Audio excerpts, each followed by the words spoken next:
All right, so let's begin then. Um, Hello and a very good evening everyone. আজি আপোনালোকক 4th of November 2024 আৰু আমি আসাম যোনটো polity part है GS5 ये पार्ट तो हम पढ़ी आसो एंड आप लोग अगर ये असम पॉलिटी पढ़ रहे हो तो याद रखिए GS2 का जो इंडियन पॉलिटी वाला पार्ट है उसमें जो पार्ट 6 होता है, ठीक है, which are related to states and the union territory. So ये वाला पार्ट आप स्किप कर सकते हो क्योंकि यहाँ पे वो चीज़ कवर हो जाएगा, ठीक है। स्टेट्स के बारे में हम पढ़ेंगे and specifically we will talk about Assam as well, ठीक है। असम में कैसा है पॉलिटिकल सिनेरियो, जो जो टॉपिक्स हैं हम वो पढ़ेंगे। सो पहले हम लोग देख लेते हैं अबाउट द टॉपिक्स। सो देखिए, आप लोग को पता होगा कि we have already covered the topic which is governor, ठीक है। सो गवर्नर के बारे में हमने देखा था कैसे गवर्नर का ऑफिस आया था 1921 से असम में गवर्नरशिप शुरू हुआ। उससे पहले क्या था, आपका चीफ कमिश्नर्स प्रोविंस था असम में। फिर हमने देखा अबाउट द यूनियन टेरिटरीज, उसमें कुछ यूनियन टेरिटरीज को डेजिग्नेट किया गया और उसमें जो हेड था, एग्जीक्यूटिव हेड, वो कौन थे, that is you can say the nominal head, you can say nominal executive हम बोलते हैं उनको, right. So that was the lieutenant governor in some union territories and किसी किसी यूनियन टेरिटरीज में उनको एडमिनिस्ट्रेटर बोलते हैं, ठीक है। सो ये सारे टॉपिक्स हमने ऑलरेडी कवर किया है। So our agenda is chief ministers today. So हम आज चीफ मिनिस्टर्स के बारे में आज एक्सटेंसिवली कवर करेंगे यहाँ पे, ठीक है। सो if you like this video so kindly like share subscribe and ये चैनल को भी आप फॉलो कर सकते हो, यहाँ पे रेगुलरली मैं वीडियोस लाता रहता हूँ। और if you want this materials you can purchase from me. So आपको मेरा व्हाट्सएप नंबर दिया हुआ है डिस्क्रिप्शन में, आप देख सकते हो, वहाँ से आप परचेज करके आप ये कोर्स सीरीज को भी फॉलो कर सकते हो एज वेल एज ये मटेरियल्स भी आप प्रिंट आउट निकाल के उसको पढ़ सकते हो, ठीक है।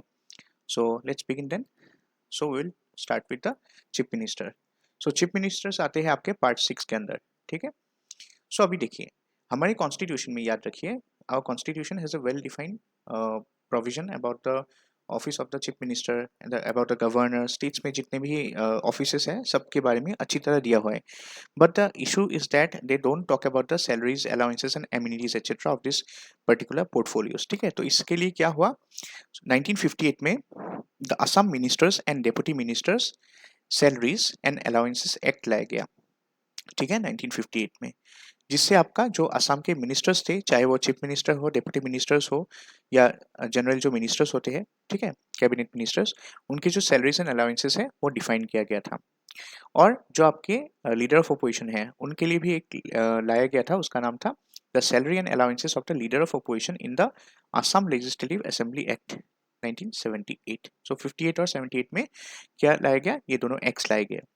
सो रिसेंटली क्या हुआ, 2018 में आपका ये दोनों एक्ट को रिपेल कर दिया गया। रिपेल मतलब उनको रिप्लेस कर दिया गया, इनको नल एंड वॉइड कर दिया गया, मतलब इनको रिमूव कर दिया गया और एक नया एक्ट लाया था जिसका नाम था the Assam ministers and leader of oppositions salaries allowances and amenities act 2018। सो इससे क्या हुआ, जो पहले क्या था एक्ट, दोनों डिफरेंट थे ना, मिनिस्टर्स के लिए अलग था, लीडर ऑफ अपोजिशन के लिए अलग था। इस बार क्या किया, दोनों को मर्ज कर दिया। Assam ministers and leader of opposition एक ही एक्ट में सैलरीज उनके डिफाइन थे, उनके अलाउंसेस और एमिनिटीज सारे डिफाइन थे, ठीक है। तो पहले हम ये देख लेते हैं। ये जो एक्ट लाया गया 2018 वाला, वो इम्प्लीमेंट हुआ फ्रॉम 1 अप्रैल। इट इज जो 1 अप्रैल क्या होता है, फाइनेंशियल ईयर होता है।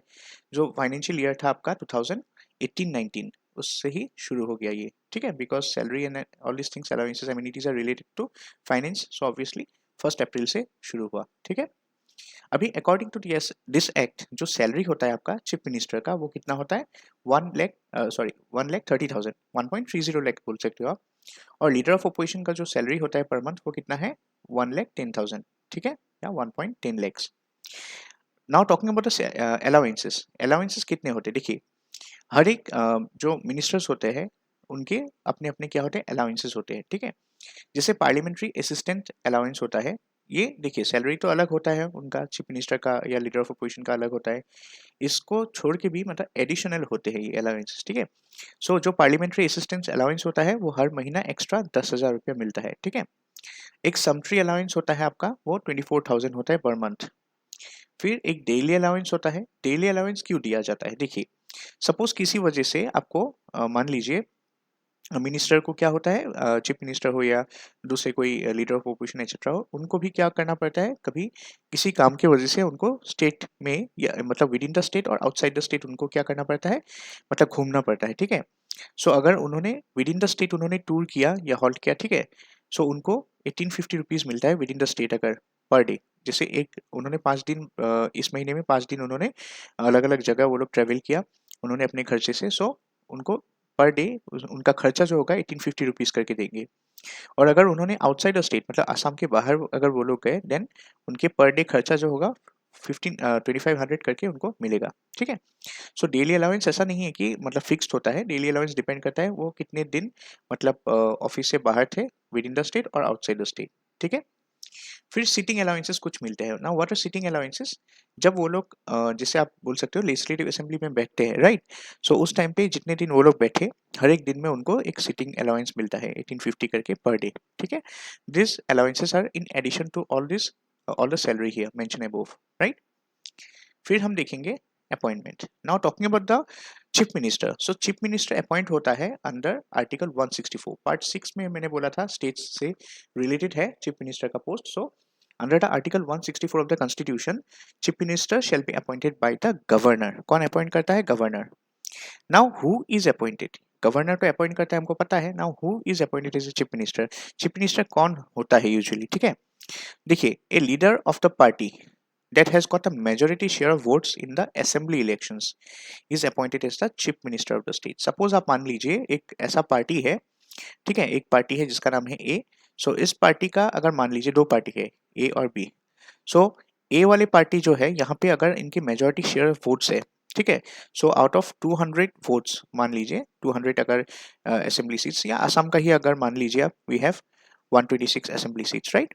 उसमें से जो मेजोरिटी सीट होगा, सपोज अगर ए वाली पार्टी का मेजोरिटी सीट हुआ, जो ए वाला पार्टी था इसका जो लीडर होगा, ठीक है, इनको ही चीफ मिनिस्टर माना जाता है बाय डिफॉल्ट। ठीक है। Now the governor is the nominal executive, याद रखिए। सो हम जैसे हमने पढ़ा था when you talk about the president, president is the nominal executive authority, but real executive कौन होता है? इन केस ऑफ सेंटर वो पार्लियामेंट होता है, right. I am sorry, that means जो आपके कैबिनेट होंगे वो होंगे, right. Cabinet headed by the prime minister. So similarly states में अगर देखेंगे governor is the nominal executive जिसे प्रेसिडेंट होता था, और रियल एग्जीक्यूटिव पावर जो होता है ना, it rest with the cabinet headed by the chief minister. ठीक है। अभी देखिए गवर्नर के पास कुछ डिस्क्रिशनरी पावर्स भी होता है, ठीक है। So however the discretionary powers enjoyed by the governor reduces to some extent the power authority in influence prestige and role of the chief minister in the state administration. ऐसा नहीं है कि nominal executive है तो सिर्फ मतलब वो नाम का ही है, ऐसा नहीं है। सो गवर्नर के पास डिस्क्रिशनरी पावर्स भी होते हैं, ठीक है। डिस्क्रिशनरी पावर्स मतलब जैसे किसी किसी मैटर में वो लोग, जैसे आप बोल सकते हो, वो अपना डिस्क्रिशन ले सकते हैं। उनको शायद ऐसा हो सकता है कि उनको जो कैबिनेट है स्टेट का, ठीक है, headed by the chief minister, वो उनको रिकमेंड कर सकते हैं, लेकिन उन वो जो डिसीजन लेंगे ना, it will be in his और हर ओन डिस्क्रिशन। ठीक है। सो गवर्नर के पास डिस्क्रिशनरी पावर होता है। अभी यहाँ पे नोट पे देखिए मैंने क्या लिखा है, person who is not a member of the state legislature can also be appointed as the chief minister. ये शायद बहुत लोगों को पता नहीं है। बहुत लोग सोचते हैं कि एमएलए होना ही पड़ेगा, ठीक है, तभी वो, या एमपी होना ही पड़ेगा तभी वो प्राइम मिनिस्टर या चीफ मिनिस्टर होता है। सपोज ऐसे मान सकते हो आप कोई मेंबर, ठीक है, जिन्होंने इलेक्शन मतलब नहीं जीता है, ठीक है, but he belongs to particular party. So वो मेंबर भी चीफ मिनिस्टर हो सकता है, लेकिन उसमें कंडीशन है कि, ठीक है, 6 महीने तक हो सकता है। क्यों? बिकॉज विद इन 6 मंथ्स उनको इलेक्शन के थ्रू स्टेट लेजिस्लेचर में आना पड़ेगा। अगर वो नहीं आ पाए, वो नहीं जीता उन्होंने वो सीट, एमएलए का सीट, तो वो चीफ मिनिस्टर नहीं रहेगा आफ्टर 6 मंथ्स। मतलब 6 मंथ्स तक कोई भी नॉन एमएलए, ठीक है, अगर वो एमएलए नहीं भी है, ठीक है, and if is affiliated to a particular party, वो पार्टी उनको चीफ मिनिस्टर नॉमिनेट कर सकते हैं, ठीक है, उनको सिलेक्ट कर सकते हैं, लेकिन वो 6 मंथ्स तक ही रहेंगी। क्यों? बिकॉज 6 मंथ्स के अंदर उनको जीत के आना पड़ेगा एज ए एमएलए, ठीक है। And same thing goes for the prime minister. Prime minister भी आप देखेंगे तो कोई भी आदमी प्राइम मिनिस्टर बन सकता है, ठीक है, अगर उनके पार्टी ने उनको सिलेक्ट किया है, लेकिन उनको एज ए एमपी आना पड़ेगा। उनको एमपी का सीट जो है वो आइदर लोकसभा या राज्यसभा से जीत के आना पड़ेगा, ठीक है। सो लोकसभा से जीत के आना पड़ेगा। फॉर एग्जाम्पल आप बोल सकते हो जैसे आप बोल सकते हो जैसे हमारे प्राइम मिनिस्टर एट प्रेजेंट जो है श्री नरेंद्र मोदी, तो वो लोकसभा से उन्होंने तो जीता है, बाई इलेक्शंस के थ्रू नहीं, डायरेक्ट जीता है। बट अगर आप प्रीवियस एग्जांपल्स देखेंगे राज्यसभा से, जिसे डॉक्टर मनमोहन सिंह थे, वो राज्यसभा के एमपी थे। सो ऐसे मतलब होता है कि अगर सपोज आप मान लो, if you have taken the charge of the prime minister, so वो 6 मंथ्स तक ही रहेगा, जब तक आप पार्लियामेंट में, मतलब राज्यसभा या लोकसभा में आप जीत के नहीं आते हो एज एन एमपी, ठीक है। तो same happens for the state, state में भी ऐसा होता है, अगर आप मेंबर नहीं भी हो तब भी आप मतलब एमएलए नहीं भी हो उस लेजिस्लेचर का, still you can be the chief minister, but वो सिर्फ 6 मंथ्स तक ही होगा। ओके, नेक्स्ट देखिए टर्म। टर्म मतलब एक आदमी, एक इंडिविजुअल कब तक चीफ मिनिस्टर हो सकता है, ठीक है। ऐसा फिक्स नहीं होता है यूजुअली, ठीक है।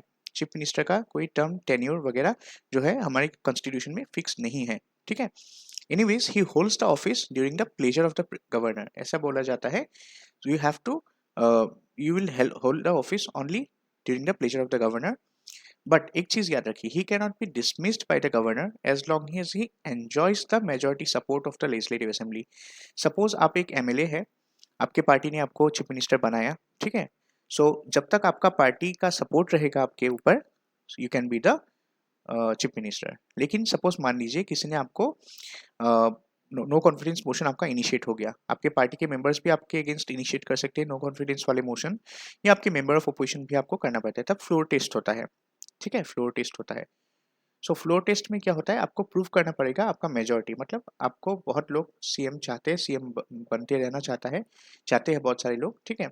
सो इसलिए वो लोग क्या कर सकते हैं, after the floor test is proved, you can prove your majority and you can continue. लेकिन अगर आपका नो कॉन्फिडेंस मोशन पास हो गया एंड फ्लोर टेस्ट में आप हार गए, तो आपको सीएम वाले पोस्ट से रिमूव कर दिया जाएगा, ठीक है। Next talking about the powers and functions, so हम अलग अलग रेस्पेक्ट से देखेंगे। सो पहले सीएम का power with respect to council of ministers. अभी देखिए, governor appoints only those persons as minister who is recommended by the chief minister. मतलब सपोज आप मान लीजिए you have been recommended by the chief minister to be a member of his cabinet, okay, या जो आपके council of ministers है उसका उसका मेंबर आपको सिलेक्ट कर दिया। सो वो डिपेंड करता है चीफ मिनिस्टर के ऊपर। तो गवर्नर को चीफ मिनिस्टर क्या करेंगे, गवर्नर को रिकमेंड करेंगे, और गवर्नर उसके बाद ही काउंसिल ऑफ मिनिस्टर को अपॉइंट कर सकते हैं उन पर्सन को, ठीक है। नेक्स्ट, ही एलोकेट्स, मतलब सीएम की बात करें हम लोग, so CM will allocate and reshuffle the portfolios. So अलग अलग पोर्टफोलियोज होते हैं, जैसे किसी का पोर्टफोलियो होम डिपार्टमेंट है, किसी का पॉलिटिकल है, किसी का कोई जैसे आई मीन अलग अलग होता है ना, जैसे आपका अर्बन डेवलपमेंट हो गया, राइट, किसी का फिशरी हो गया, किसी का एग्रीकल्चर हो गया, किसी का बॉर्डर एरिया एंड डेवलपमेंट हो गया, ठीक है। ऐसे अलग अलग पोर्टफोलियोज होते हैं मिनिस्टर्स का। सो सीएम जिसको चाहेगा उनको ही वो मिनिस्टर्स बना सकता है या रिशफल कर सकते हैं, किसी को दूसरा पोर्टफोलियो दे देगा। फिर सीएम के बारे में बोला जाए तो he can bring about the collapse of the council of ministers. वो पूरे काउंसिल ऑफ मिनिस्टर्स को गिरा सकते हैं। क्यों? वो सिंपली अगर ऑफिस से उन्होंने रिजाइन कर दिया तो सारे काउंसिल ऑफ मिनिस्टर्स को भी रिजाइन करना पड़ेगा, ठीक है। Since the chief minister is the head of the council of ministers, since chief minister क्या होते हैं, वो उस काउंसिल ऑफ मिनिस्टर्स का हेड होता है। सो अगर उन्होंने रिजाइन कर दिया, इसका मतलब ऐसा माना जाता है कि सारे काउंसिल ऑफ मिनिस्टर्स ने भी रिजाइन कर दिया है, ठीक है। नेक्स्ट हम देखेंगे with respect to the governor. So CM का पावर कैसा होता है with respect to the governor. So under article 167 अगर आप देखते हैं, तो CM acts as a link between the governor and the state council of ministers. So आप मान सकते हो जैसे प्रेसिडेंट प्रेसिडेंट जो होता है ना, तो प्रेसिडेंट से हमेशा आप कंपेयर करके पढ़ो गवर्नर को, तब इजी होता है समझने के लिए। सो प्रेसिडेंट अगर देखोगे, सो ही और she acts as a link और bridge between the state council of ministers, या you can say council of ministers, president council of ministers का होता है, और जो आपके you can say I mean sorry, यहाँ पे आप ऐसे मान सकते हो, this is prime minister, okay. Prime minister acts as a bridge between the council of ministers as well as the president, ठीक है, ऐसे मान लो।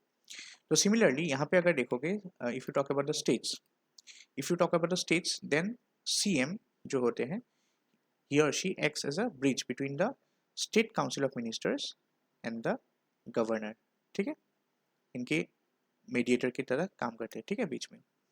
नेक्स्ट, सीएम क्या करता है, CM advices the governor regarding the appointment of important officials. So governor कुछ important officials को appointment देते हैं, आपको पता है, ठीक है। उसमें से आपको पता ही है, स्टेट काउंसिल ऑफ मिनिस्टर्स को अपॉइंट करते हैं governor on the aid and advice of the CM chief minister. उसके सिवा और क्या होता है, कुछ इंपॉर्टेंट ऑफिशियल्स जो होते हैं, जैसे एडवोकेट जनरल होता है स्टेट का, ठीक है। फिर चेयरमैन एंड मेंबर्स होते हैं स्टेट पब्लिक सर्विस कमीशन, जैसे एपीएससी का, ठीक है, हमारे स्टेट में एपीएससी बोलते हैं हम। फिर स्टेट इलेक्शन कमीशन के जो मेंबर्स होते हैं, ठीक है, चेयरमैन और दो अलग जो उनके कमिश्नर्स रहेंगे, ठीक है। सो ये सारे लोगों को अपॉइंट करते हैं कौन? गवर्नर, ठीक है। ओके, तो इसमें क्या होता है, सीएम भी एडवाइस देते हैं अपने, ठीक है। फिर सीएम का पावर देखते हैं with respect to the state legislatures. So state legislature के रेस्पेक्ट में क्या होता है, ऑल द पॉलिसीज, जितने भी गवर्नमेंट पॉलिसीज है वो अनाउंस किया जाता है, ठीक है, by the chief minister, him मतलब chief minister, on the floor of the house. जब असेंबली होता है, ठीक है, उसमें असेंबली में क्या होता है, अलग अलग डिपार्टमेंट्स में जो जो इनिशिएटिव चल रहा है या पॉलिसीज इंट्रोड्यूस किया अलग अलग डिपार्टमेंट्स ने, वो सारे डिपार्टमेंट्स के पॉलिसीज कौन डिक्लेयर करते हैं, अनाउंस करते हैं by the CM on the assembly. Okay, next वो क्या करते हैं CM, he recommends dissolution of the legislative assembly to the governor. Suppose आप मान लीजिए लेजिस्लेटिव असेंबली को डिसॉल्व करना है उस सेशन के लिए, ठीक है। सो उसमें क्या करता है, जो रिकमेंडेशंस का काम होता है वो सीएम करते हैं, मतलब CM will recommend the governor to dissolve the assembly for that particular session, ठीक है। फिर अदर फंक्शंस भी होते हैं चीफ मिनिस्टर का, देखिए बहुत इंपॉर्टेंट है ये। जैसे ही is the chairman of the state planning board. So state planning board आपको पता है 2016 तक असम के स्टेट प्लानिंग बोर्ड थे। सो नीति आयोग जैसे आया, मतलब प्लानिंग कमीशन जब डिसमेंटल हो गया उसके बाद नीति आयोग आया, similarly state planning commission Assam में था, उसका नाम रीडिजिग्नेशन हुआ, उनके फंक्शंस रीडिफाइंड हुए, and it came as a body which is known as SITA. SITA का नाम के फुल फॉर्म आपने सुना है, और इसके ऊपर क्वेश्चन भी आया है, आपको पता है एपीएससी में, मेंस में। So state innovation and transformation agency बोलते हैं, ठीक है। सो ये जो एजेंसी है स्टेट प्लानिंग बोर्ड को रिप्लेस किया उन्होंने 2016 में। सो ये वाला जो एजेंसी है सीता, इसका चेयरमैन कौन होता है, बाय डिफॉल्ट वो चीफ मिनिस्टर होता है। Next he acts as a vice chairman of the concern zonal council. आपको पता है ना, यहाँ पे जैसे नॉर्थ ईस्ट काउंसिल है हमारे यहाँ पे, right. So north east council जो है इसका वाइस चेयरमैन होता है, ठीक है। मतलब नॉर्थ ईस्ट काउंसिल में जितने नॉर्थ ईस्ट के स्टेट से 8 स्टेट्स इंक्लूडिंग सिक्किम, सब में क्या होता है, रोटेशन बेसिस में मतलब ये क्या होता है, इनके पहली पहली चीज़ है यहाँ पे, जो 8 यहाँ पे चीफ मिनिस्टर्स रहेंगे, हर एक चीफ मिनिस्टर क्या होता है, वाइस चेयरमैन माना जाता है ऑफ द जोनल काउंसिल, मतलब north east council here, right. So और उसके चेयरमैन कौन होते हैं, chairman chairman is the home minister, okay. So याद रखिए, नॉर्थ ईस्ट काउंसिल का चेयरमैन कौन होगा, होम मिनिस्टर होगा, और वाइस चेयरमैन सारे 8 वाइस चेयरमैन होते हैं, ठीक है। और मतलब क्या होता है, वो रोटेशन के बेसिस में होता है एक्चुअली, ठीक है। सो जैसे आसाम का बना अल्फाबेटिकली होगा, फिर दूसरे मतलब स्टेट्स का ऐसे ऐसे बारी बारी से होता है, ठीक है। सो जैसे आप देखिए यहाँ पे रोटेशन से होता है, holding the office for period of 1 year at a time. मतलब सपोज ऐसे मैं समझा देता हूँ आपको, होम मिनिस्टर क्या है, चेयरमैन है नॉर्थ ईस्ट काउंसिल का, ठीक है। एनईसी नॉर्थ ईस्ट काउंसिल का चेयरमैन है होम मिनिस्टर। उसके सिवा जो आपके वाइस चेयरमैन होंगे ना, ये तो चेयरमैन हो गए, जो वाइस चेयरमैन होगा दैट विल बी, ये 8 जो राज्य है नॉर्थ ईस्ट के, जो 8 स्टेट्स है, उसमें से ही हर एक स्टेट में रोटेशन वाइज होगा। मतलब जैसे आसाम का हुआ, ठीक है, फिर जैसे आप मान लो मेघालय का हुआ, फिर नागालैंड मिजोरम का हुआ, फिर नागालैंड का हुआ, ठीक है, फिर जैसे त्रिपुरा, सिक्किम, त्रिपुरा, राइट, ऐसे मतलब अल्फाबेटिकली। फिर 1 साल के लिए होता है, जैसे आसाम का इस साल अगर वाइस चेयरमैन है नॉर्थ ईस्ट काउंसिल का, तो नेक्स्ट साल जैसे आप मान लो 2025 को मेघालय होगा, ठीक है, फिर मणिपुर होगा, ऐसे ही रोटेशन में जाता है। फिर नेक्स्ट जो है, he is a member of the inter state council and the governing council of NITI Aayog, ठीक है। अभी आप देखो दो और एक बॉडीज है, अब जैसे आप देखो यहाँ पे इंटर स्टेट काउंसिल है, और एक क्या है आपका, जो आपके नीति आयोग है, ठीक है। सो नीति आयोग का चेयरमैन कौन होता है, it is a prime minister, right. So ये सब भी आपको पता होना चाहिए। इंटर स्टेट काउंसिल जो होता है, सो इंटर स्टेट काउंसिल का भी कौन होता है, प्राइम मिनिस्टर होता है, राइट, और नीति आयोग का भी प्राइम मिनिस्टर। सो यहाँ पे अगर देखेंगे आप लोग, सो ये जो दो बॉडीज है इंटर स्टेट काउंसिल और नीति आयोग, ठीक है, it is headed by the prime minister, and इसका भी जो हर एक चीफ मिनिस्टर है ना, हर एक स्टेट का जो चीफ मिनिस्टर होता है ना, they act as a member, याद रखिए, राइट। वाइस चेयरमैन अगर कौन होता है, आप देखोगे वाइस चेयरमैन यूजुअली क्या होता है, वो कोई कैबिनेट सेक्रेटरी होता है, ठीक है।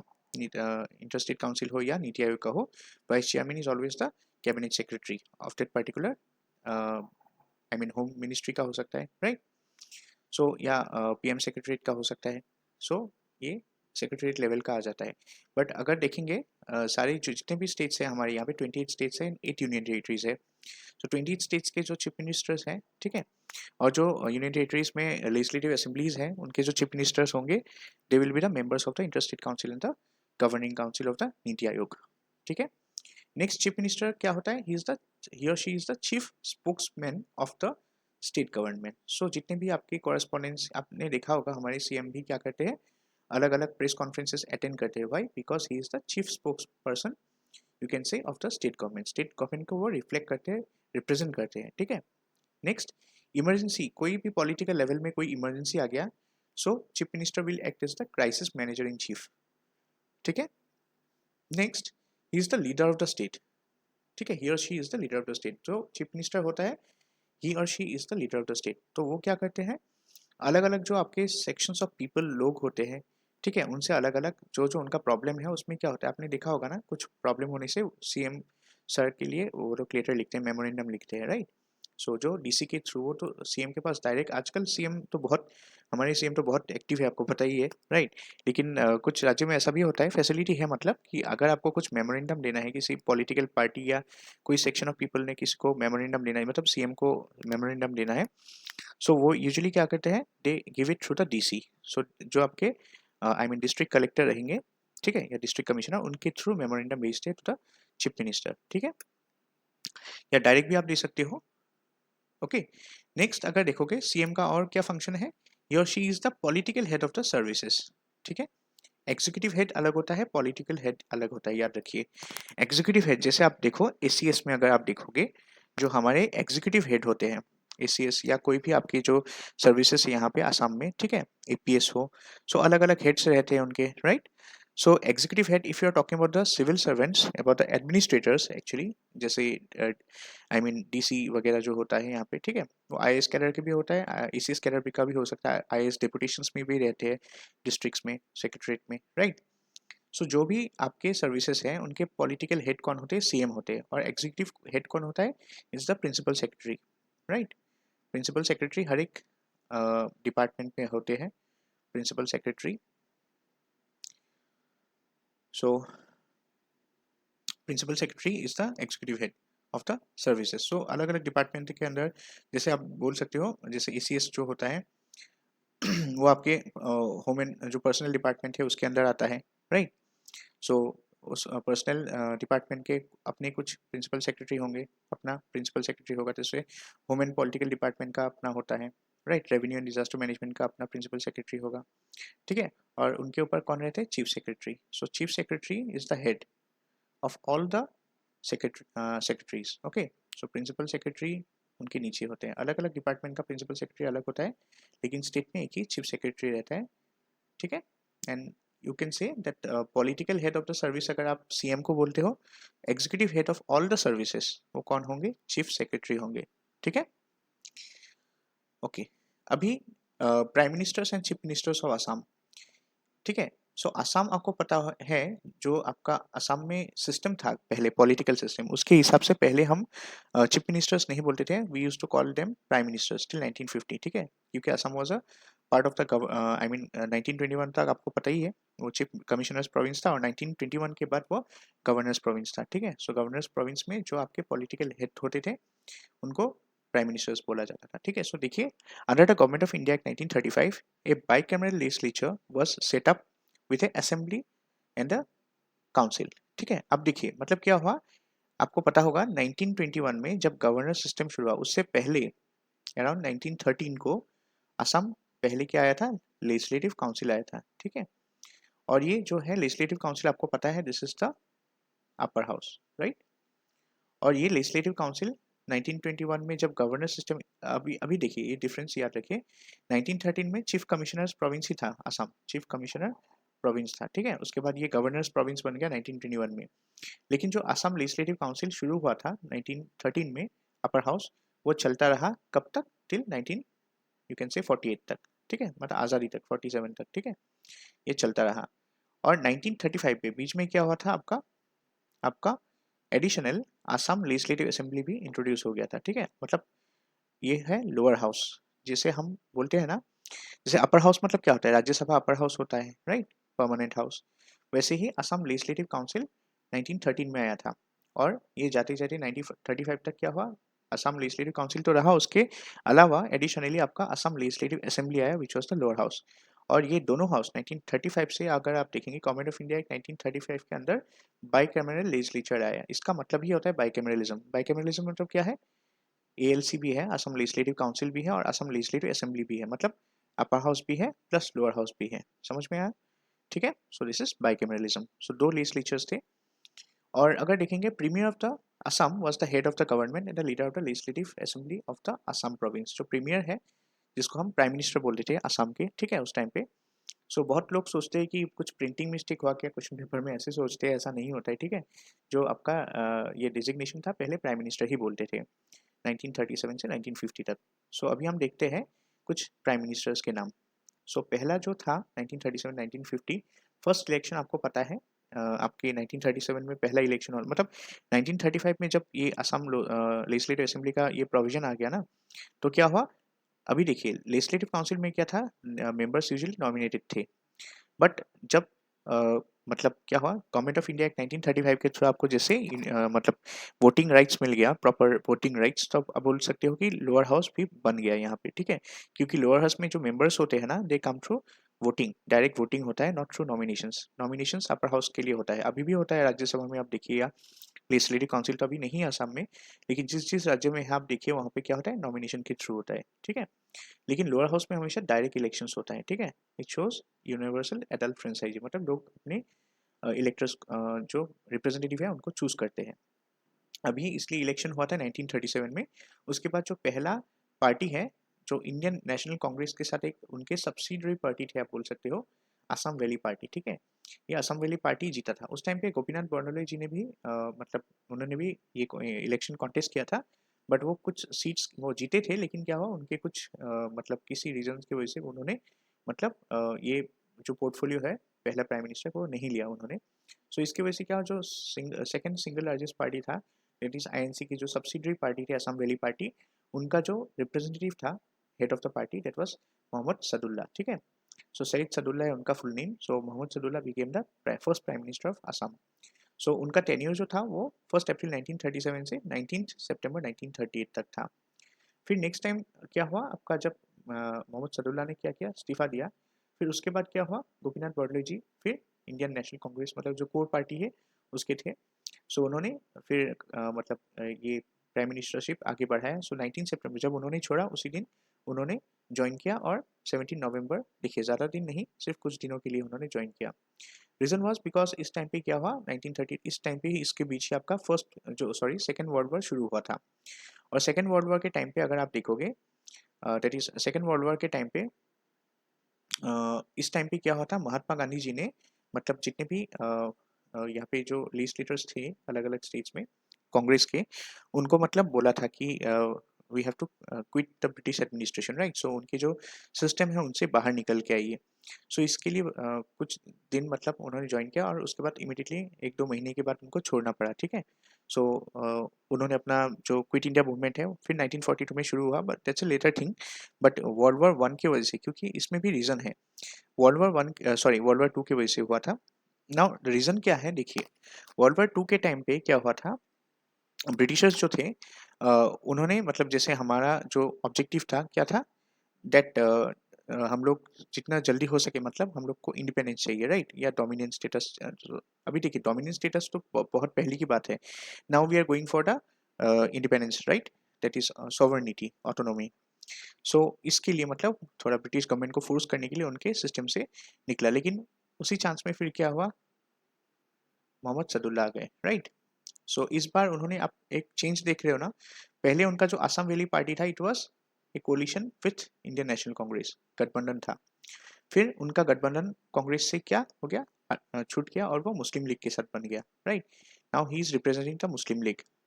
सो अब देखिए 17 नवंबर 1939 से उन्होंने 24 दिसंबर 1941 तक थर्ड टाइम, मतलब second time, that is third prime minister वो फिर से बने, मतलब, ठीक है। सो सीरियल नंबर में देखे तो वो थर्ड में फिर से बने। सो पहला मोहम्मद सदुल्ला आया, फिर गोपीनाथ बोरदोलोई जी आए, फिर मोहम्मद सदुल्ला फिर से आए।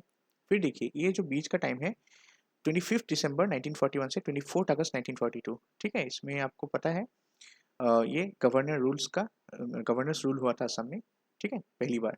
तो याद रखिए गवर्नर रूल पहली बार, ये डेट याद रखिए, 25 दिसंबर 1941 में शुरू हुआ था। फिर आप देखिए मोहम्मद सदुल्ला जी आए, फिर गोपीनाथ बड़लोई जी आए, ठीक है। ये चलता रहा है, मतलब एक बार सदुल्ला जी आएंगे, एक बार बड़लोई जी आएंगे, फिर सदुल्ला आएंगे, बड़लोई जी आएंगे, ठीक है। सो ऐसे चलता रहा है कब तक?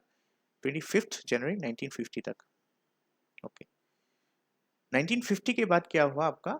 जब हमारे इंडिया इंडिपेंडेंस हुआ 1947 में, फिर उसके बाद आपको पता ही है 26 नवंबर 1949 में जो आपके हमारी जो कॉन्स्टिट्यूशन थे, इट वाज एडॉप्टेड एंड उसको इम्प्लीमेंट किया गया फ्रॉम 26 जनवरी 1950, ठीक है, जिसको हम रिपब्लिक डे सेलिब्रेट करते हैं 1950, 26 जनवरी 1950। सो इसके बाद क्या हुआ, व्हाट हैपन कि आफ्टर 26 जनवरी 1950, उसी साल क्या हुआ 1951 में, फॉलोइंग ईयर आपके इलेक्शंस हुए 1951 52 में, ठीक है।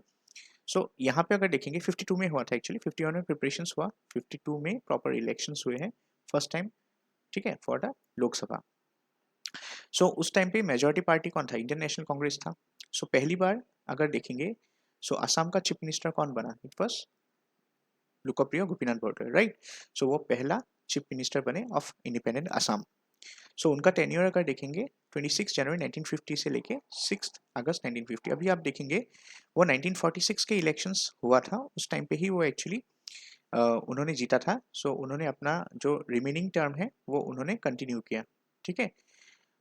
फिर अगर देखेंगे आप 1952 में जो इलेक्शंस हुए, ठीक है, पहली बार आप बोल सकते हो आफ्टर असम वॉज इंडिपेंडेंट और इंडिया वॉज इंडिपेंडेंट, आप बोल सकते हो, ठीक है। ये वाला टर्म जो देखिए आप 1946 वाला इलेक्शन, वो उस टाइम पे भी कैबिनेट मिशन जो है वो आया था असम में, आई मीन इंडिया में आया था, राइट। सो कैबिनेट जो मिशन था उनके डिसीजंस के हिसाब से कॉन्स्टिट्यूशन बना एंड ऑल, आपको पता है ड्राफ्टिंग कमिटी सब हुआ था। बट अगर आप देखेंगे प्रॉपर जो इलेक्शंस हुआ था वो 1952 में पहली बार हुआ था, राइट। सो उसके बाद जो चीफ मिनिस्टर बने वो क्या है, वो कौन थे? लोहपुरुष विष्णुराम मेधी, ठीक है। उनका टर्म अगर देखेंगे 9 अगस्त 1950 से 28 दिसंबर 1957 तक था। फिर थर्ड सीएम कौन बने? बिमला प्रसाद सोलिहा। इनफैक्ट वो 2 बार चीफ मिनिस्टर बने। सो पहली बार जो आपके 1957 वाले इलेक्शन है उसमें बना था, और सेकेंड टाइम 1962, ठीक है। इन दोनों टर्म्स में Bimala Prasad Chaliha was the chief minister, third CM of Assam. Fourth CM कौन थे? इट वॉज महेंद्र मोहन चौधरी, ठीक है। और 1967 वाले इलेक्शंस में वो चीफ मिनिस्टर बने। उनका टेन्योर था 11 नवंबर 1970 से 31 जनवरी 1972। फिर शरद चंद्र सिन्हा, ठीक है, सो सिन्हा।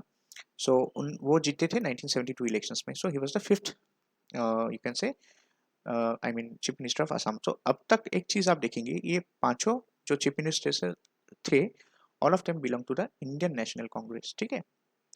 फिर क्या हुआ आपको पता ही होगा, उसके बाद नेशनल इमरजेंसी आया था आपको 1976 में, राइट।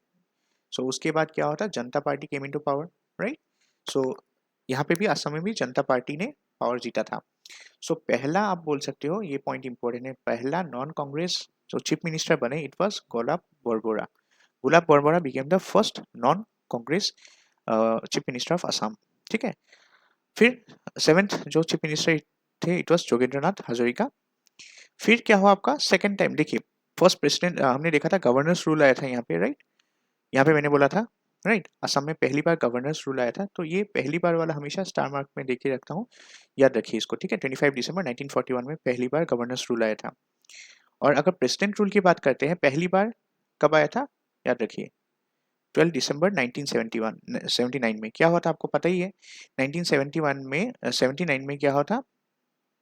जो आपके असम एजिटेशन है वो शुरू हुआ था, ठीक है, असम एजिटेशन। और आपको पता ही है बाद में जाके it took the shape of Assam accord sign हुआ था 1985 में। भाषा आंदोलन एक्सेट्रा वो हुआ था, आपको पता ही है। फॉरेनर्स बहुत ज़्यादा उस टाइम पे, क्योंकि आपको पता है बांग्लादेश लिबरेशन वॉर जो होता है 1971 में, उसके बाद बहुत सारे बांग्लादेशीज या जो है वो मतलब असम में आ गए थे, यहाँ पे नॉर्थ ईस्ट में, एंटायर नॉर्थ ईस्ट में आ गए थे। उसके बाद लैंग्वेज को रिलेटेड कुछ एजिटेशन शुरू हुए असम में 1979 में। अल्फा के भी फॉर्मेशन हुआ था इसी दौरान, ठीक है, 1979 में।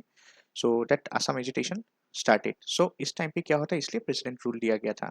कितने दिनों के लिए? पहला प्रेसिडेंट रूल था 359 डेज के लिए, ऑलमोस्ट आप बोल सकते हो 1 साल के लिए प्रेसिडेंट रूल शुरू हुआ था। पहली बार आप सोच सकते हो, जैसे हमने देखा था गवर्नर रूल पहली बार, सो पहली बार जब असम में प्रेसिडेंट रूल हुआ था, हम वो भी देखेंगे कितने बार हुआ है प्रेसिडेंट रूल अब तक।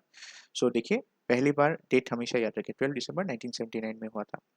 नेक्स्ट यू सी, नेक्स्ट जो है, फिर जनता पार्टी का टाइम, यहाँ पे दो जनता पार्टी के 2 चीफ मिनिस्टर्स थे, राइट। उसके बाद फिर कांग्रेस आ गया, उसमें 8th चीफ मिनिस्टर आए थे अनवारा तैमूर, ठीक है। उसके बाद आप देखेंगे फिर से क्या हुआ, प्रेसिडेंट रूल आ गया। फिर आप देखेंगे 197 डेज के लिए हुआ था। फिर नेशनल कांग्रेस का केशव चंद्र गोगोई आए थे, फिर आपका प्रेसिडेंट रूल हुआ। तो यहाँ पे आप देख सकते हो कंटिन्यूअस एजिटेशन था, क्योंकि 1979 से 1985 तक बहुत ज़्यादा असम में डिस्टर्बेंस था, ठीक है, उस टाइम पे। सो ये 6 साल जो था, इसमें बहुत बार प्रेसिडेंट रूल हुआ, देखिए आप यहाँ पे। फिर आपका जब 1982 से 19 आई मीन कुछ दिनों के लिए वो थे केशव चंद्र गोगोई, अगर देखेंगे जस्ट फॉर 13 जनवरी 1982 से लेके 19 मार्च 1982, ठीक है, 2 महीने ऑलमोस्ट।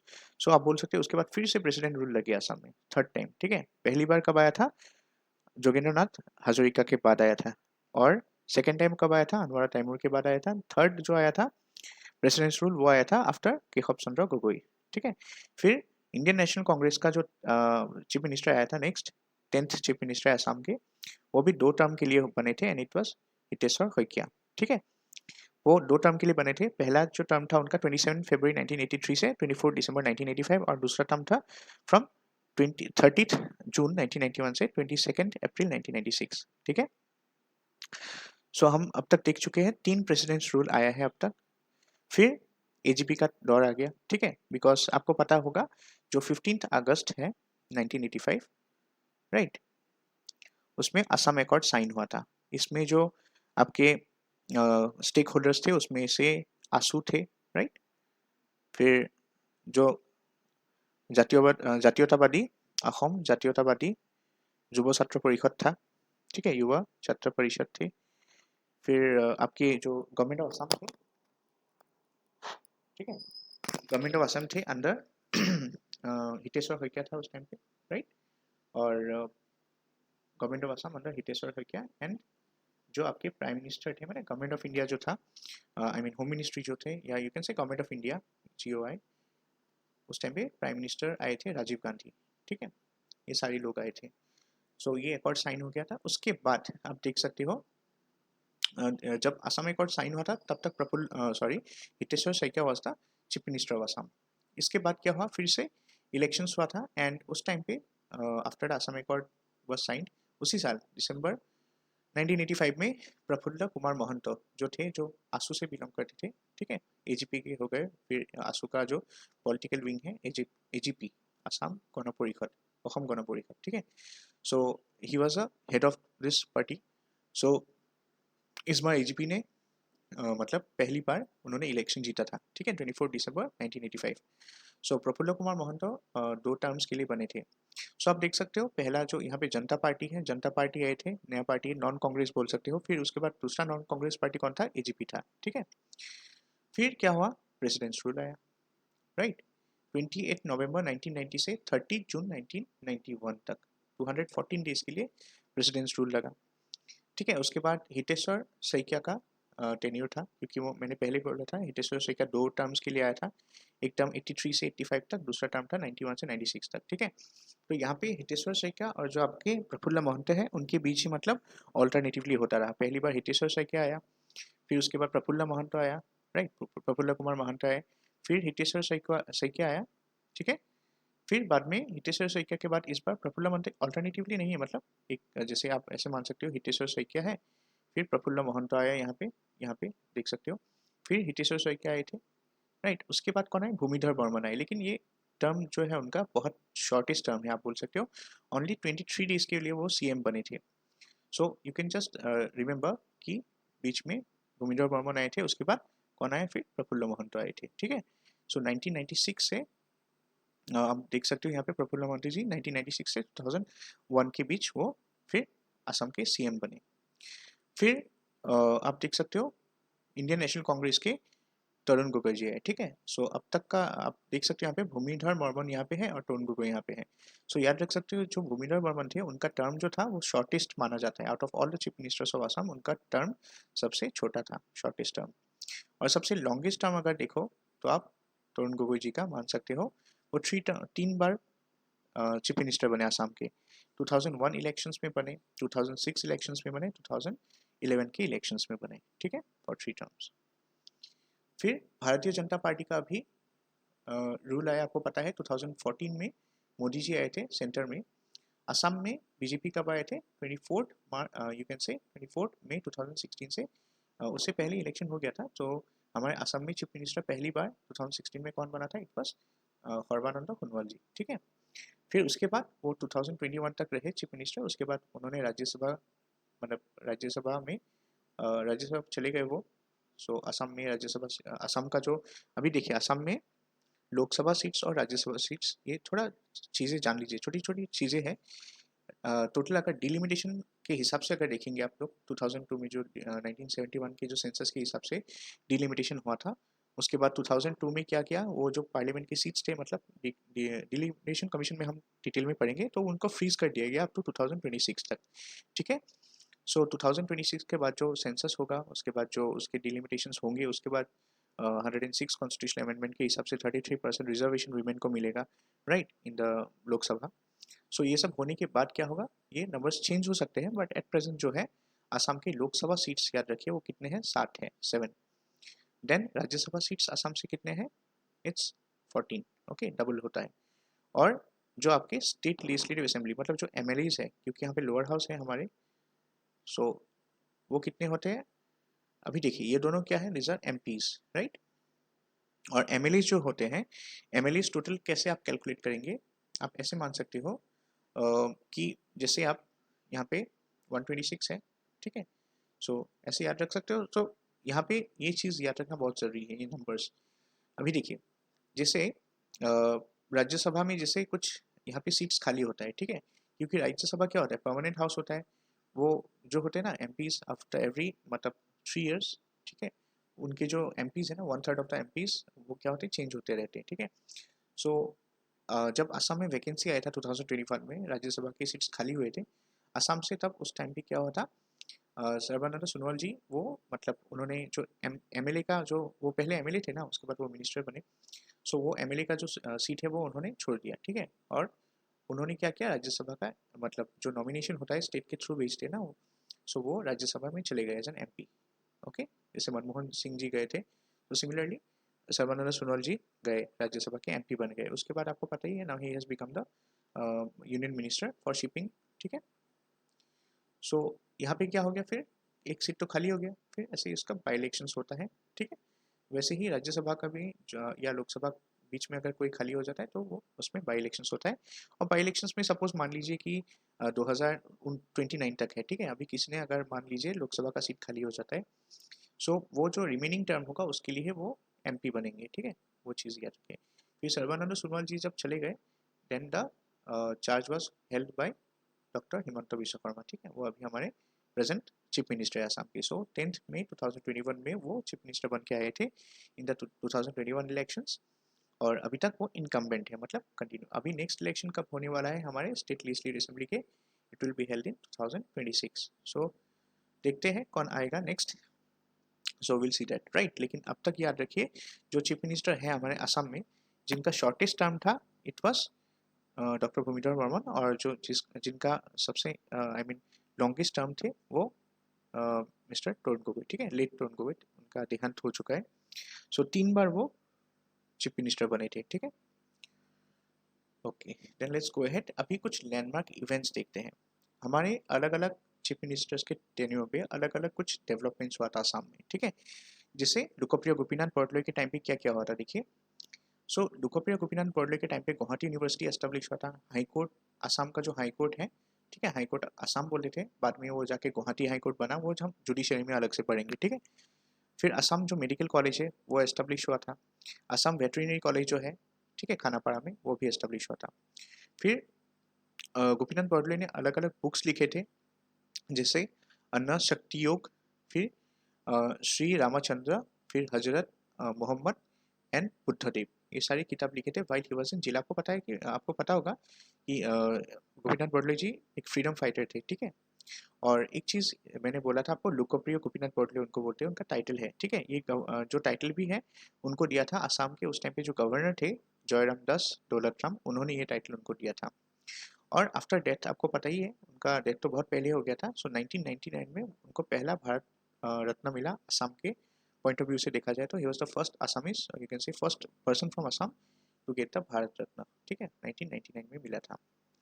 नेक्स्ट तो हमारे चीफ मिनिस्टर थे विष्णुराम मेधी, उनके टाइम पे क्या क्या हो रहा देखिए। सो इनिशियली अगर देखेंगे he served as the chief minister of Assam from 1950 to 57, ठीक है, इस टाइम पे वो चीफ मिनिस्टर बने। और फिर अगर देखेंगे 1957 के बाद वो मद्रास के गवर्नर बने, ठीक है। तो याद रखिए, after being the chief minister of Assam he took the charge of governorship of Madras. So 1958 से 1964 तक वो मद्रास के गवर्नर थे, ठीक है। और उनके टाइम पे जो इवेंट हुआ था, आप बोल सकते हो उसमें नागा इंसर्जेंसी, आपको नागा का जो स्टेटहुड डिमांड था वो हुआ था अंडर अंगामी जापू फिजो, ठीक है। इसको AZ फिजो भी बोलते हैं बहुत सारे लोग, AZ फिजो फुल नेम। सो नागा लीडर थे जिन्होंने नागा इंसर्जेंसी शुरू किया था, ठीक है, सेपरेट डिमांड फॉर नागालैंड। फिर विष्णुराम मेठी ने अलग अलग ये जो इंसर्जेंसी है उनको कंट्रोल करने के लिए he was very stern in this things, right. बहुत मतलब आप बोल सकते हो स्ट्रॉन्ग स्टेप्स लिया था, इसलिए उनको आयरन मैन भी बोलते हैं या लोह पुरुष भी बोलते हैं, iron man of Assam Bishnuram Medhi, ठीक है। नेक्स्ट जो चीफ मिनिस्टर थे बिमला प्रसाद सलिहा, उन्होंने क्या क्या किया था देखिए। उनके टाइम पे आपका प्लांटेशन लेबर एक्ट जो है उसको प्रमोट किया था, 1951 वाला जो एक्ट है। और क्या हुआ था आपका, असम प्लांटेशन लेबर रूल्स 1956 जो लाए थे, वो भी उन्होंने बहुत ज़्यादा मतलब आप बोल सकते हो उसको बहुत ज़्यादा प्रमोट करना शुरू किया। वो क्यों कर रहे थे, always because of the tea plantation workers. जो असम में टी प्लांटेशन वर्कर्स थे उनके इंटरेस्ट में के लिए, मतलब ये जो एक्ट्स और रूल्स थे 1951 के एक्ट और जो टी प्लांटेशन लेबर रूल्स 1956, वो सब उन्होंने फिर से मतलब एक्टिवेट कर दिया था, ठीक है। फिर आप बोल सकते हो उस टाइम पे 1960 में असम ऑफिशियल लैंग्वेज एक्ट बनाया गया, जिसके तौर क्या था आपका, Assam was Assamese had become the official language of Assam, ठीक है। आप बोल सकते हो उस टाइम पे ऑफिशियल बन गया था, ओनली ऑफिशियल लैंग्वेज, और कुछ दूसरा लैंग्वेज नहीं था। ओनली ऑफिशियल लैंग्वेज कौन सा था, it was our Assamese language, okay. फिर आपको पता है कि उस टाइम पे अराउंड 1962 में क्या हुआ था आपका, चाइनीज ने अटैक किया था इंडिया में, राइट, एट बोमडिला, ठीक है। उस टाइम पे हम अरुणाचल को क्या बोलते थे, नॉर्थ ईस्ट फ्रंटियर एजेंसी बोलते थे, नेफा। फिर 1962 में क्या हुआ, उनके टेन्योर में ही आपका सरायघाट का ब्रिज जो था it was completed and inaugurated. याद रखिए, इंपॉर्टेंट पॉइंट है, सरायघाट ब्रिज 1962 में। ऐसे क्वेश्चंस आते हैं कभी कभी, पूछते हैं किस के टेन्योर में होता है, it was during the tenure of Bimala Prasad Saliha.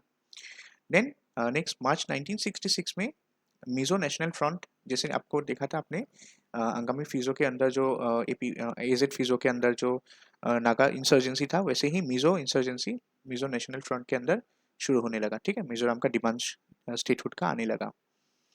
फिर उस टाइम पे ही आपका इलीगल माइग्रेशंस भी शुरू होने लगा फ्रॉम ईस्ट बंगाल।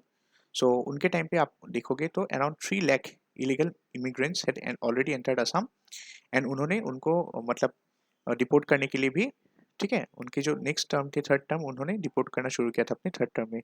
और अवार्ड्स में बोलेंगे तो 1971 में याद रखिए Bimala Prasad Chaliha got the Padma Vibhushan award, okay.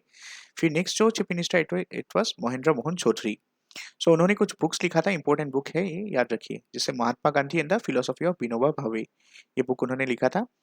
और he was also instrumental in founding the Saint Sankardev chair at Punjab University. So Punjab University में उन्होंने, जो पटियाला में है पंजाब में, उन्होंने एक श्रीमंत शंकरदेव का एक चेयर होता है, ठीक है। चेयर मतलब क्या होता है, अलग अलग जैसे डिपार्टमेंट्स होते हैं ना, जैसे अलग अलग डिपार्टमेंट होते हैं उनके अंदर आप बोल सकते हो एक मतलब पोस्ट होता है, ठीक है।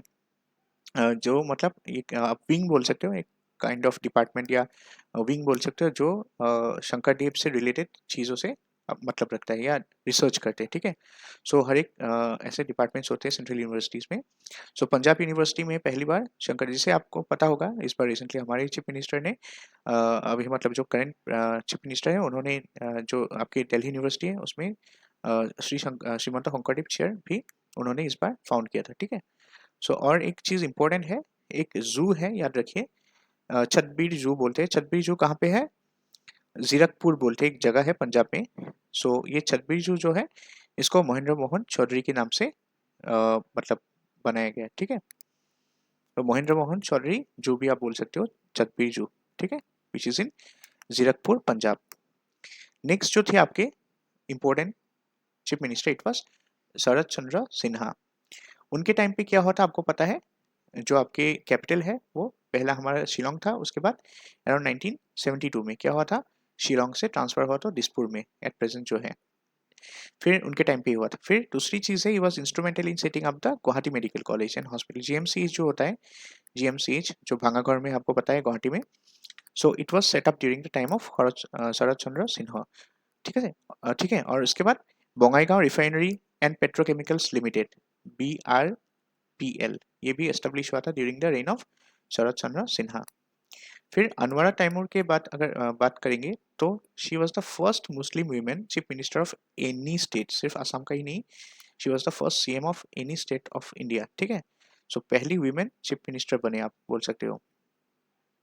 केशव चंद्र गोगोई के बारे में बोलेंगे, उनके टाइम पे जो हितेश्वर हुक्का थे, he was the education minister, उनके टाइम पे ही directorate for elementary education establish किया गया, एंड जो प्रोविंशियलाइजेशन होता है आजकल स्कूल्स का, हाई स्कूल्स का स्पेशली, उस टाइम पे ही शुरू हुआ था। नेक्स्ट हितेश्वर शइकिया के टाइम पे देखेंगे तो असम अकॉर्ड मैंने पहले ही बोला था उनको 15 अगस्त 1985 में हुआ था उनके टाइम पे। फिर ही was the first governor of Mizoram, ये भी इंपॉर्टेंट पॉइंट है, याद रखिए। सो आपको पता होगा उस टाइम पे जब उनके बाद दिसंबर 1985 में क्या आया, कौन आए थे एजीपी के, मतलब रिप्रेजेंटेटिव आए थे, right, Prafulla Kumar Mahanta, he became the chief minister. So उसके बाद आपको पता है उस टाइम पे बीच में जो वो टाइम था, उस टाइम पे Hiteshwar Saikia became the governor of Mizoram, पहला गवर्नर बने थे, क्योंकि आपको पता है कि 1987 में स्टेटहुड मिला था मिजोरम को, उसके बाद फर्स्ट गवर्नर का मतलब रोल प्ले किया था बाय हितेश्वर शइकिया। उससे पहले वो चीफ मिनिस्टर थे असम के, फिर गवर्नर बने, फिर चीफ मिनिस्टर बने, ठीक है, असम के। और at the same time he was the sixth lieutenant governor of Mizoram, ठीक है। सो लेफ्टिनेंट गवर्नर थे पहले, फिर एक साल तक, फिर आप बोल सकते हो वो गवर्नर बने। मतलब ऐसा हुआ कि असम जब एकॉर्ड साइन हुआ उसके बाद अगर देखेंगे उसके बाद मतलब कुछ महीने बाद ही जब प्रफुल्ल कुमार मोहंतो दिसंबर में सीएम बन गए, उसके बाद उन्होंने पहले एलजी का पोस्ट लिया था मिजोरम के, ठीक है। और मिजोरम के एलजी होने के बाद एक साल बाद ही फिर उनको गवर्नर का पोस्ट मिल गया, ठीक है। अच्छा, फिर वो एजुकेशन मिनिस्टर थे, मैंने पहले ही बोला था आपको, इस स्लाइड में बोला था, केशव चंद्र गोगोई के अंदर जब ये पॉलिसीज आए थे it was done by Hiteshwar Saikia. और उसके बाद अगर देखेंगे ही was also the home minister of the state, I mean state for, you can से minister of state for home, education and public relations, ठीक है। सो और एक इम्पोर्टेंट चीज़ है, उन्होंने एस्टेब्लिश किया था फॉरेंसिक लेबोरेटरी जो है गुवाहाटी में, it was establish by Hiteshwar Saikia. Next उन्होंने क्या किया, जो क्रिमिनल इंटेलिजेंस डिपार्टमेंट है उसमें उन्होंने एक स्पेशल ब्रांच बनाया था, ठीक है, जिसको हम अभी क्रिमिनल इंटेलिजेंस डिपार्टमेंट मतलब इन शॉर्ट सीआईडी, ठीक है। सो क्रिमिनल इंटेलिजेंस डिपार्टमेंट जो है उसमें एक स्पेशल ब्रांच बनाया था which is known as the crime branch, हमको पता है अभी, राइट, क्राइम ब्रांच, ठीक है। उसके बाद ये चीज़ इम्प्रूव होते होते जब विजिलेंस वगैरह, सेंट्रल विजिलेंस एक्ट 2003 पास हुआ, ठीक है, फिर उसके बाद चीफ मिनिस्टर के जो अपने विजिलेंस सेल है ये सब भी आए, ठीक है। So at this things you can say ये डेवलपमेंट्स ही है। लेकिन ये जो शुरू हुआ था बाइफर्केशन, सीआईडी का स्पेशल क्राइम ब्रांच बनाया था, ठीक है, it was done by Hiteshwar Saikia. फिर उनके टाइम पे ही ऑपरेशन बजरंग हुआ था, आपको पता है, उल्फा के अगेंस्ट हुआ था ये, फिर म्यांमार में हुआ था, ओके। देन 3 जुलाई 1992 में क्या होता, he laid the foundation stone of the NRL, so Numaligarh जो आपके रिफाइनरी है लिमिटेड, ठीक है, नुमोलिगढ़ रिफाइनरी लिमिटेड। सो आपको पता होगा शायद कि एनआरएल जो है ना, ये एक, इसको हम एकॉर्ड रिफाइनरी भी बोलते हैं, क्यों, बिकॉज नुमोलिगढ़ में जो रिफाइनरी बनाना था it was under the Assam accord, ठीक है। एक असम एकॉर्ड जो है क्लॉज 5 क्लॉज 6 पढ़ लीजिए, उसमें पता चलेगा। क्लॉज 6 कल्चरल और जो इकोनॉमिक डेवलपमेंट से रिलेटेड है, क्लॉज 6 में, क्लॉज 6 के अंदर ही मतलब ये नुमोलिगढ़ रिफाइनरी बनाने का एक मतलब प्रोविजन था जिसको इम्प्लीमेंट किया था उन्होंने फाउंडेशन स्टोन लेकर के, ठीक है। सो 3 जुलाई 1992 में हुआ था। फिर एक कंट्रोवर्सी बहुत न्यूज़ में चल रहा था, आपको पता होगा कि मनमोहन सिंह जी जो थे राज्यसभा की सीट आसाम से वो लड़े थे, फाइट किया था उन्होंने, ठीक है। फिर बाद में वो प्राइम मिनिस्टर भी बने इंडिया का। सो ऐसा बोला जाता है कि हितेश्वर शइकिया जी के क्लोज फ्रेंड थे और उनके घर में रहते थे मनमोहन सिंह जी, ठीक है। और जो Manmohan Singh became the MP right from Assam quota by claiming that he was the resident of Assam by producing the house rent received from शइकिया's वाइफ श्रीमती हेमप्रभा शइकिया। मतलब जो आपके हितेश्वर शइकिया जी के वाइफ थे हेमप्रभा शइकिया, उनसे मतलब रिसिप्ट बनाया था, रेंट रिसिप्ट बना के ऐसे मैंने बोला जाता है कि ये झूठ का था, मतलब ऐसे बोला जाता है, कंट्रोवर्सी था, ठीक है। फिर मनमोहन सिंह जी ने एक एफिडेविट भी मतलब बनाया था कि वो वहाँ पे रहे थे, कोर्ट एफिडेविट, ठीक है, और वो असम के ही रेसिडेंट है, ठीक है। सो ऐसा बोला जाता है वो 700 रुपीज दे के रेंट रहते थे। Manmohan Singh could become a Rajya Sabha member and उसके बाद प्राइम मिनिस्टर बने। लेकिन ये कंट्रोवर्सी था, बहुत लोग ऐसे बोलते हैं कि ये एक झूठ था, ठीक है, ये ऐसा नहीं था। ओके, सो ये अलग बात है, but all this controversies took place you know like due to I mean you can say तो हितेश्वर शइकिया उनसे मतलब यू कैन से एसोसिएटेड थे, ठीक है। फिर नेक्स्ट जो है प्रफुल्ल कुमार महंतो, उनके टाइम पे क्या होता, ये भी कंट्रोवर्सी फेज है, सीक्रेट किलिंग जिसको हम गुप्त हत्या बोलते हैं या एक्स्ट्रा जुडिशियल किलिंग्स। सो वो जून 1997 में ऐसा बोला जाता है, जो आपके उल्फा मेंबर्स सरेंडर करते हैं उनको सरेंडर्ड उल्फा बोलते हैं या सुल्फा बोलते हैं, ठीक है, SULFA, सल्फा बोलते हैं यहाँ पे, बट एक्चुअली वो सरेंडर्ड उल्फा होता है, SULFA। सो ये मतलब ऐसा माना जाता है कि प्रफुल्ल कुमार महंतो जी ने क्या किया, मतलब ऐसे उनके ऊपर एलिगेशंस था, ठीक है, कि उन्होंने जो आपके सरेंडर्ड उल्फास थे उनको यूज किया था अगेंस्ट द उल्फा के जो फैमिलीज थे, जो एक्टिव उल्फा मिलिटेंट्स थे, उनके जो फैमिलीज हैं उनके ऊपर अटैक किया गया था, राइट। सो उनके फैमिली मेंबर्स को उल्फा जो एक्टिव अल्फा मेंबर्स हैं उनके फैमिली मेंबर्स को अटैक किया, उनको मारने के लिए, मतलब सुल्फा को यूज़ किया, क्योंकि सुल्फा वाले को पता था उनके जो पैट्रियट्स यू कैन से उनके जो दोस्त या पहले उनके साथ ही काम करते थे उनको सब पता है। So it was said that Prafulla Kumar Mahanta ने ये काम किया था। क्यों? बिकॉज एक्चुअली क्या हुआ था जून 1997 में प्रफुल्ल कुमार महंतो जी के ऊपर एक अटैक हुआ था, ऐसे माना जाता है, और इसका बदला लेने के लिए उन्होंने ये किया था, उन्होंने सुल्फा को यूज किया था against the family members of the active ULFA insurgents. Okay, फिर उनके टाइम पे ही प्रफुल्ल महंतो जी के जो फर्स्ट टर्म थे 87 वाला टर्म, ठीक है, उसमें कोलिया भूमुरा ब्रिज जो है वो इनोग्रेट कंप्लीट हुआ था और इनोग्रेट हुआ था। और जो सेकंड टर्म था उनका, उस टाइम पे उन्होंने नारायण खेतु जो था वो इनोग्रेट किया था, ठीक है। सो एज ऑफ 2024 मैंने कुछ सिग्निफिकेंट ब्रिजेस के ऊपर यहाँ पे डेटा लेके आया, आप देख सकते हो। एज पार्ट मॉट ministry of road transport and highway का जो पोर्टल है सेंट्रल गवर्नमेंट का, ठीक है, अभी भी 3 ब्रिजेस को अप्रूव करना बाकी है। कुछ ब्रिजेस का नाम सीरियली मैंने ऑर्डर में लिखा है, जैसे सरायघाट ब्रिज सबसे ओल्डेस्ट है, 1963 में बना था। कोलिया भूमरा जो ब्रिज है सेकेंड ओल्डेस्ट आप बोल सकते हो, 1987 में बना था। नारायण खेतु जो था वो 1998 में बना था, ठीक है, बंगाईगांव और जोगी खोबा माने ग्वालपाड़ा को वो लिंक करता है, ठीक है। फिर भूपेन हजरिका सेतु जिसको हम ढोला खुदिया ब्रिज भी बोलते हैं, वो 26 मई 2017 में इनोग्रेट हुआ था टू कनेक्ट ढोला एंड खदिया। फिर न्यू खड़ाईघाट ब्रिज जो है, ये खड़ाईघाट ब्रिज का ही मतलब आप बोल सकते हो, ब्रिज के पैरेलली और एक ब्रिज बनाया गया न्यू खड़ाईघाट ब्रिज, ठीक है, 1.49 किलोमीटर्स का, वो 2017 में ही एक इसी साल से मैंने 2017 में आप बोल सकते हो 2 ब्रिजेस पैरेलली इनोग्रेट किया गया। फिर आप देख सकते हैं यहाँ पे बोगीबिल ब्रिज है, वो 2018 में इनोग्रेट किया। फिर कोलिया भूमुरा जो ब्रिज था 1987 वाला, उसके साथ ही और एक पैरेलल ब्रिज बनाया गया जिसका नाम रखा गया न्यू कोलिया भूमुरा खेतु, ठीक है। और ये लेटेस्ट है आपका, ये 2022 में इसको इनोग्रेट किया गया, ठीक है। सो इस सब को छोड़ के आप अगर देखोगे 3 ब्रिजेस अभी भी अप्रूवल में है, अभी भी एज पार्ट मॉट वेबसाइट। उसमें से एक आपको बताइए धुबरी फुलबरी, ये अगर ब्रिज कंप्लीट हो गया आप बोल सकते हो ये कंप्लीट होगा, ऐसे माना जा रहा है बाय 2028, ठीक है। सो अगर ये कंप्लीट हो गया it will be India's second longest bridge over water after the Mumbai trans harbour link. So at present अगर देखोगे लॉन्गेस्ट ब्रिज कौन सा है इंडिया में, मुंबई ट्रांस हार्बर लिंक ये ब्रिज है, ठीक है। अगर ये हमारे धुबरी फुलबरी ब्रिज कंप्लीट हो गया तो इंडिया का सेकंड लॉन्गेस्ट ब्रिज होगा, राइट। सो अभी एट प्रेजेंट सबसे लॉन्गेस्ट ब्रिज असम में कौन सा है, लेंथ में मैंने दे दिया है यहाँ पे, आप देख सकते हो, इट्स भूपेन हजरिका सेतु और ढोला खुदिया ब्रिज, क्योंकि देखिए रीज़न ये है बिकॉज यू सी धुबरी फुलबाड़ी ब्रिज अब तक कंप्लीट नहीं हुआ है, ठीक है। ये अगर कंप्लीट हो गया तो 19 किलोमीटर्स का ब्रिज होगा, सेकेंड लॉन्गेस्ट ब्रिज होगा इंडिया का। एट प्रेजेंट अगर देखेंगे आसाम का longest bridge it's 9.15 kilometers, Bhupen Hazarika Setu और धोलाखोडिया ब्रिज, ये अभी एट प्रेजेंट सबसे लॉन्गेस्ट है, ठीक है। सो इतना ही था। यहाँ से हम लोग फिर असेंबली शुरू कर देंगे। जो हमारे टॉपिक्स थे उसके हिसाब से हम लोग जा रहे हैं। सो पहले हमने जैसे गवर्नर देखा था, उसके बाद अभी हम देख रहे हैं अबाउट द चीफ मिनिस्टर। उसके बाद हम असेंबली करेंगे, ऐसे ऐसे करके हम लोग पूरे टॉपिक्स को ख़त्म करेंगे, ठीक है। फिर हाई कोर्ट्स आएगा, एपीएससी, डिस्ट्रिक्ट एडमिनिस्ट्रेशन वाला पार्ट बहुत ही इंपॉर्टेंट है। ऐसे भी आपको जानना होता है अपने डिस्ट्रिक्ट्स के बारे में, स्पेशली इंटरव्यूज़ के पॉइंट ऑफ व्यू से इंपॉर्टेंट होता है। जिसमें थोड़ा ऊपर से दिखा देता हूँ आपको कैसा होगा ये पार्ट। तो एक आप एक ऐसा बना लीजिए, ठीक है। मैं यहाँ पे फॉर्मेट दे रहा हूँ, यहाँ पे देखिए।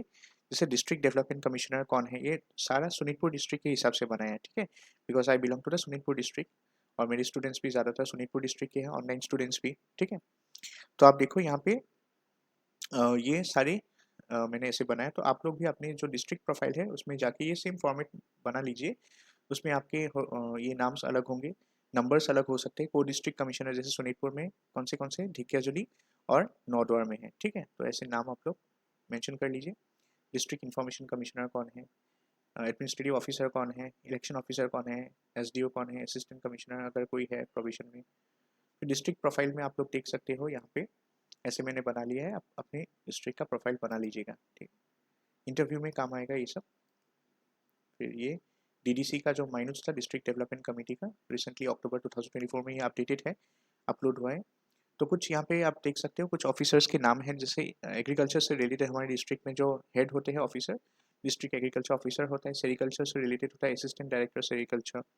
हैंडलूम एंड टेक्सटाइल से रिलेटेड है assistant director handloom and textile. वैसे ही फिशरीज से रिलेटेड है जो प्रोजेक्ट चल रहा है और उसमें डीएफडीओ होता है, राइट। सो डिस्ट्रिक्ट फिशरी डेवलपमेंट ऑफिसर होते हैं, लीगल मेट्रोलॉजी के होते हैं। रिफॉर्म्स में जो होते हैं सुपरिटेंडेंट ऑफ एक्साइज होता है एक्साइज डिपार्टमेंट में। वैसे ही इंपॉर्टेंट पोर्टफोलियोज आप लोग कैसे देख सकते हो।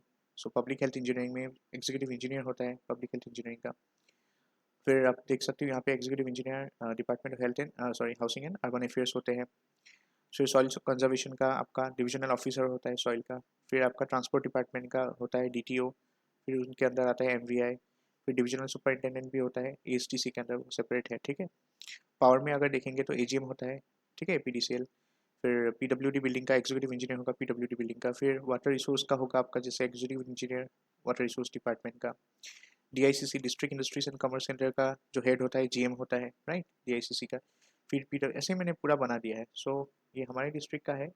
आपके डिस्ट्रिक्ट का भी आप लोग देख लीजिए डिलिमिटेशंस के बाद क्या क्या हुआ है। फिर यहाँ पे देखिए सोशल सेक्टर में जो हेड होता है, जो अलग अलग सोशल सेक्टर में आज सोनीतपुर में चल रहा है स्कीम, जैसे पोषण अभियान जो है दैट वाज मिशन पोषण 1.0, उसके बाद 2.0 इस साल लॉन्च हुआ है। ये सक्षम आंगनवाड़ी है, प्राइम मिनिस्टर्स मातृ वंदना योजना है, वन स्टॉप सेंटर। फिर जो कंस्ट्रक्शन चल रहा है मॉडल आंगनवाड़ी सेंटर्स का भी। सो ये सारी चीज़ें किसके अंदर आता है, under district social welfare officer जिसको डीएसडब्ल्यू बोलते हैं। फिर लेबर में अगर देखेंगे सो असिस्टेंट लेबर कमिश्नर रहेंगे। फूड एंड सिविल सप्लाईज का जैसे रहेगा डिप्टी डायरेक्टर। फिर आप देख सकते हो कल्चरल अफेयर्स का होता है, ठीक है, कल्चरल डेवलपमेंट ऑफिसर होता है सीडीओ। फिर डिस्ट्रिक्ट लेवल स्पोर्ट्स में अगर देखोगे स्पोर्ट्स डिस्ट्रिक्ट स्पोर्ट्स ऑफिसर होता है। इंस्पेक्टर ऑफ स्कूल्स भी इन्वॉल्व रहते हैं वहाँ पे। फॉरेस्ट में अगर देखोगे डीएफओ होता है डिस्ट्रिक्ट फॉरेस्ट ऑफिसर, ठीक है। ये सारी चीज़ें मैं अलग से पढ़ाऊँगा आप लोग को। सो एलआईसीज वगैरह कितना है, डिलिमिटेशंस के बाद कितना है, डिलिमिटेशन क्या है, ये सारी चीज़ें मैं आपको अलग से पढ़ाऊँगा। So if you want to like get this materials आप मुझे व्हाट्सएप कर सकते हो, मैं फिर बोल रहा हूँ। फिर आपको सारा चीज़ें मिल जाएगा। मैंने ऑलरेडी यू कैन से सारे जो जीएस 1 से 5 तक है सारे सिलेबस ऑलमोस्ट उसमें I have completed, you know like 50 to 60%। So ये पार्ट अगर हो जाएगा then I keep on continuing this lectures. आप देख सकते हो फ्री ऑफ कॉस्ट। और अगर आपको मटेरियल चाहिए then you can buy this materials as well, ठीक है। So just WhatsApp me and I give you reasonable price.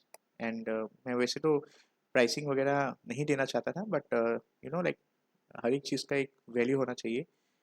इसमें भी मेरे बहुत सारे हार्ड वर्क्स इन्वॉल्व है। So that's why I am doing it just for giving some value to my hard work. Okay, so hope you understand and thank you for watching this video and जितना हो सके आप kindly इसको देखिए और जिमान पारे आपनालोके शेयर करक, सब्सक्राइब करक, যাতে আমি ম্যাক্সিমাম রিচ আউট কৰিব পাৰোঁ ফ্ৰী ভিডিঅ' লেকচাৰ্ছ হয় সকলোৱে চাব পাৰে যাৰ লাভ হয় ঠিক আছে চ' থেংক ইউ